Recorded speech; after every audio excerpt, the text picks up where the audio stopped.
Everything rises and falls on leadership. The ability to lead well is fueled by living your cause and purpose. This podcast will equip you with the tools to do just that.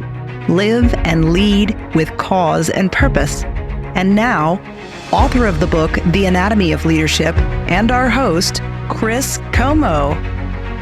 Hello and welcome. I'm excited today. I have a special guest. Today we have Karen McCullough. She's a keynote speaker on generations and workplace trends. She has 26 years of speaking on and observing generations in the workplace. Welcome, Karen. Hi, I'm excited today to be here. I'm excited to introduce you to our incredible audience here. So let me introduce you. Karen McCullough is a nationally recognized keynote speaker and generational expert. She helps organizations break down generational barriers, lead through change, and build energized, inclusive cultures. Her signature keynote is "It's not personal, it's generational." It delivers fresh insights with humor and real-world stories that make audiences laugh and think and shift their perspective. With a background in retailing and branding, Karen has presented to top organizations and leadership teams all across North America, including Procter & Gamble, McDonald's, and MD Anderson. So Karen, it's so good to have you. It's so cool how we connected and brought you to our own team. And so Loved it. I'm looking forward to sharing you with our wonderful audience that we have here on TCNtalks, Anatomy of Leadership. So I prepared you for my first question. What's your superpower? Oh, I thought about this for like a second. My superpower is I am always trying to figure out the next trend. I'm very curious. I've always loved learning. And since I've been doing this a long time, I don't know if you guys can tell, but I've been around a while. I think that my superpower is my continuous desire to keep learning. I could affirm that just a little bit. I've gotten to know you. And just maybe also like an observer, like they say, the smartest people see patterns that other people don't see, and then make sense of it. It's interesting. I have always been an observer. I am the baby of a huge Italian family, and I have watched and I have gathered information from an early age. So when you asked that question, immediately I began to think about why am I'm into pop culture? Why do I love the trends? And it really fits with studying the generations. It's like a natural. That's incredible. Well, again, you and I connected, I think, through a good mutual friend. And then I reached out to you, and then I shared you with our whole Teleas team. And so you came to our Leadership Development Institute, and you really presented on your specialty, multiple generations in the workplace. And I said, okay, we got to do a podcast together, because I want to share you with the broader hospice and palliative care world. So you say frequently in some of your keynotes, you said it in our LDI, it's not personal, it's perspective. That's really, I'd say, powerful framing. What are some of the most common workplace conflicts today that maybe leaders are incorrectly diagnosing as character issues when maybe it's more generational perspective differences? Yeah, I think the biggest one is communication. That's the one that I get the request the most to really talk about. And, I think that there's different styles of communication. I think that we've brought emotions into the workplace when millennials came into work. And so we're misinterpreting communication. We have different communication styles. Some of the generations are much more direct. Others want to explain things, and they love longer emails, which are not being read by young people. So when we start to look at how we communicate and we really look at the history behind why we communicate the way we do, I can see where that really causes a problem. And right alongside of communications then is how we communicate our messaging. There's challenges right now with meetings. Many younger people do not want as many meetings. Well, really, I think a lot of the generations are not crazy about meetings, but we can talk about that a little bit later. So you start to really begin to look at how work works. And we have a younger generation coming in who sees inefficiencies, and they want to see those changes made immediately because they're open to it. They're fresh eyes, so to speak. So, there's just a whole basket full of challenges that are going on right now. Well, and we're going to keep unpacking that with each other. So in hospice, maybe healthcare as a whole, for sure, we have about 4 generations working side by side, caring for patients, supporting the processes that just enable delivery of care during some of the most emotionally challenging times of life. What are the unique challenges and opportunities that having these multiple generations in the workplace, what are those challenges that they create? I don't know if there's any nurses listening right now, but I get there are a lot, I promise you. I actually been on several podcasts where we talk about this. I've done several. I work with a lot of healthcare, and there's challenges in. We can just start with how we look at work.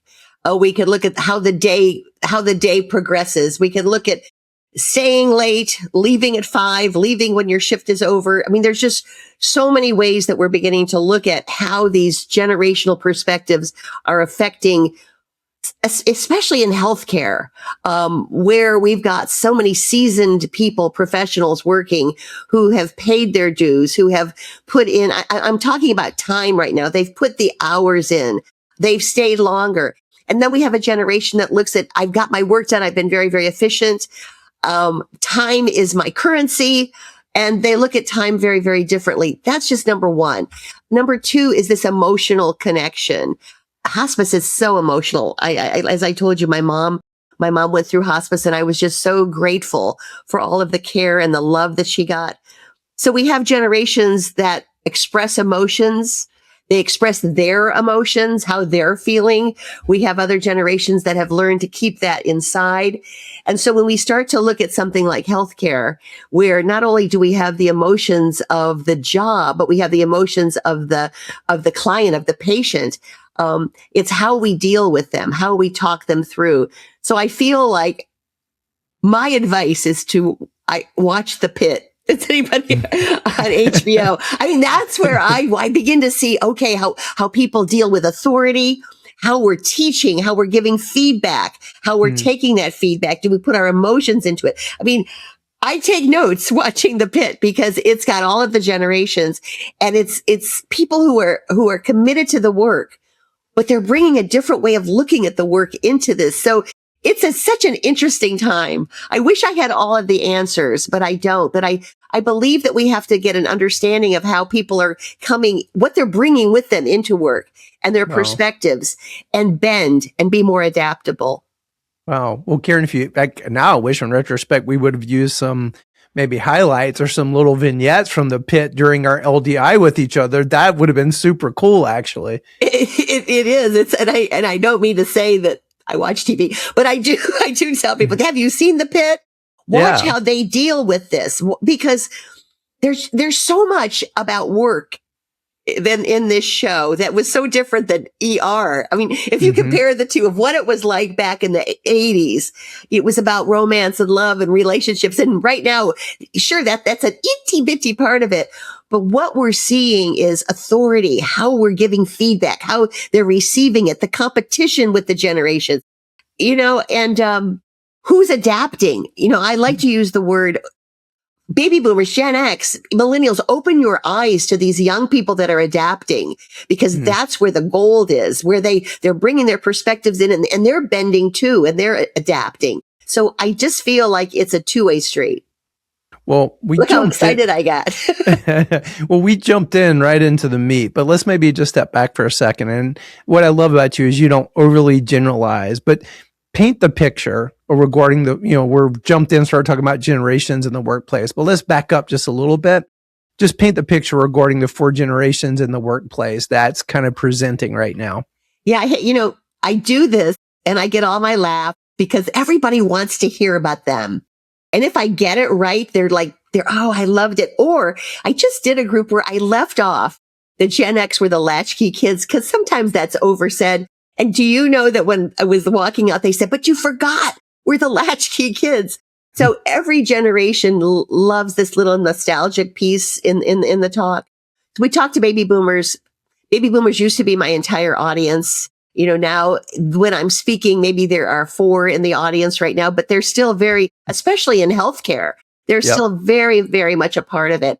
Baby boomers, 1946 to 1964, the age is kind of there. The baby boomers are the older ones are in their 70s. The younger ones are in their late 60s now. And so what we're beginning to see is, a a lot of retirement, a lot of people leaving, a lot of that institutional knowledge is leaving. And with them, especially in healthcare, they're taking with them the keys to the castle, so to speak. So we need to really begin to understand them. But they have put the hours in it.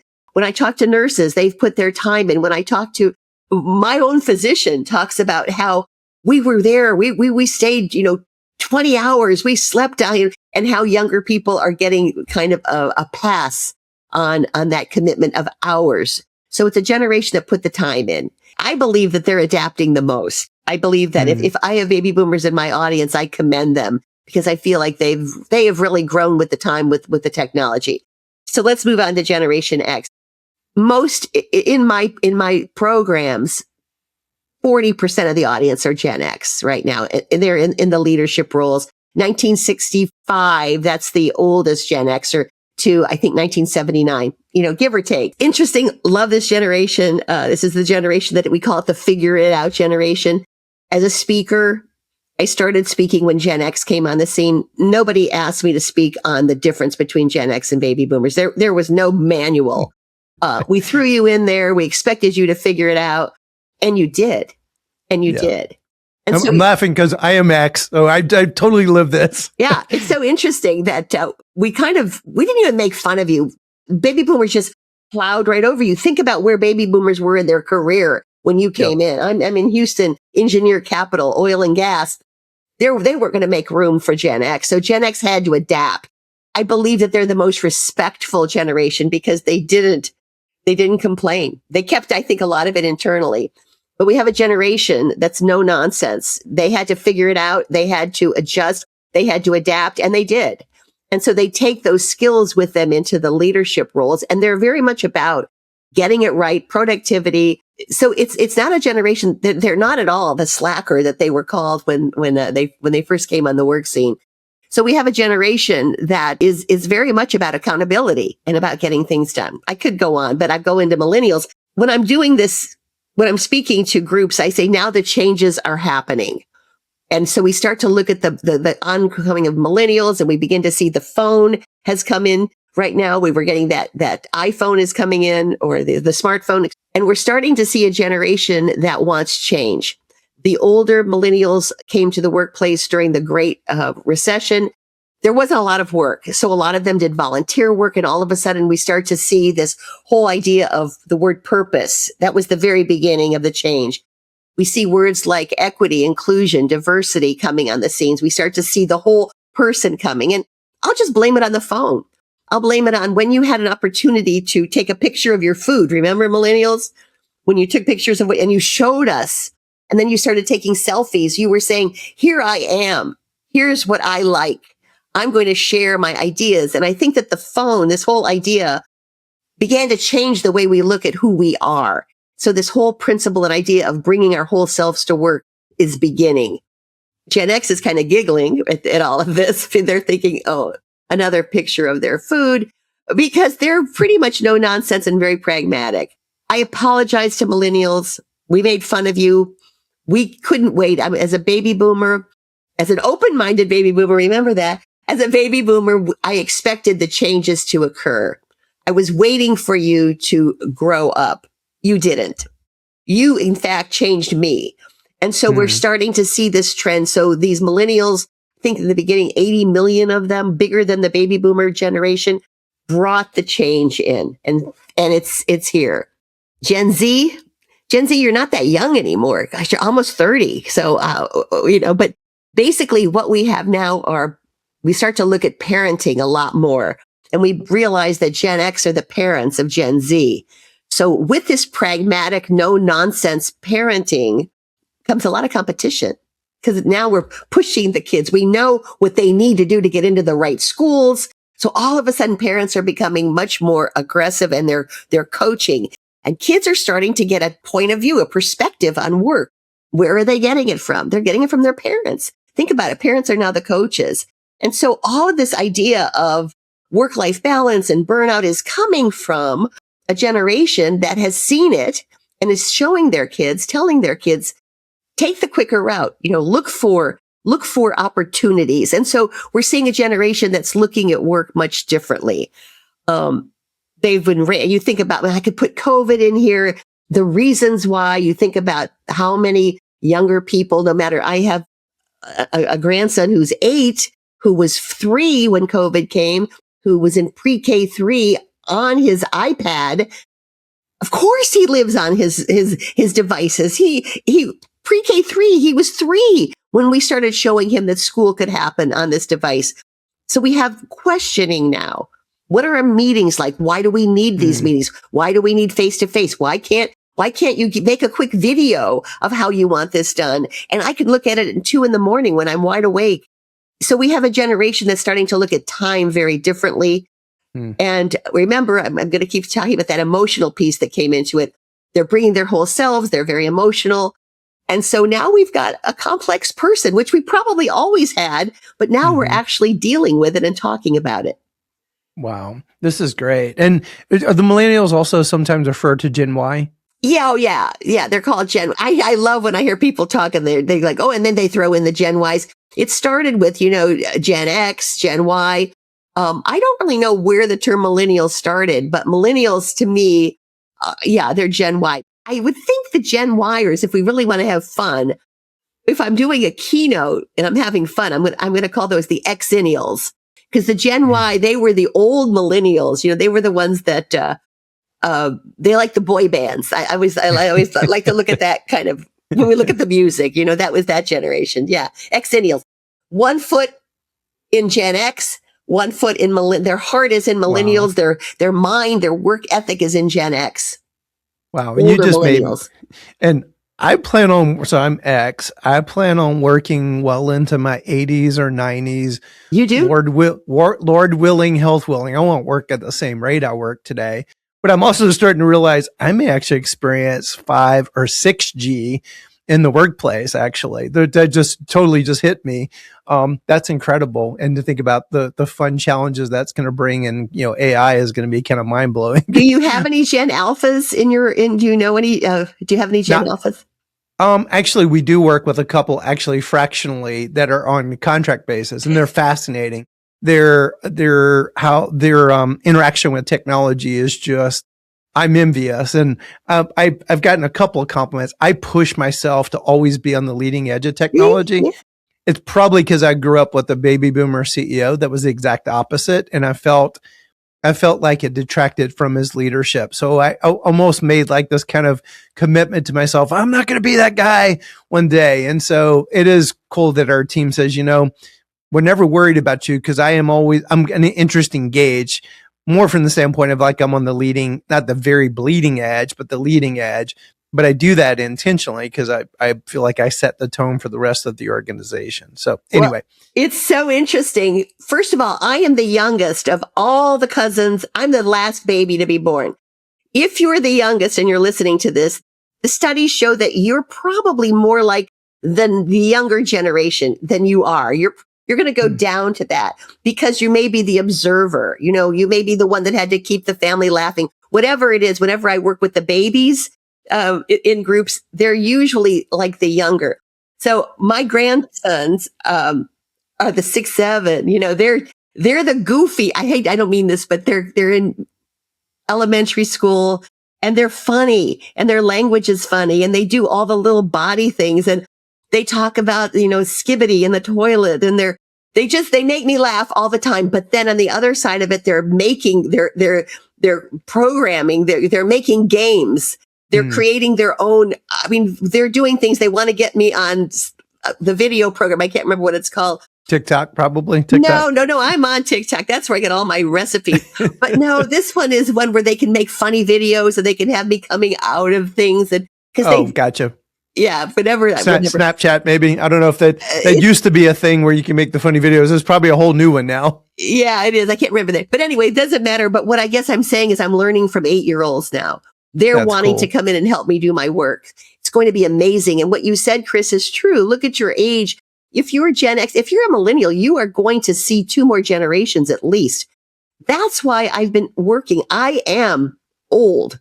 I shouldn't be working but I am, because I've kept up, and also because it's such a fascinating topic. So we begin to look at really work and humanity through different lenses now than we did, 10 years, 15 years ago.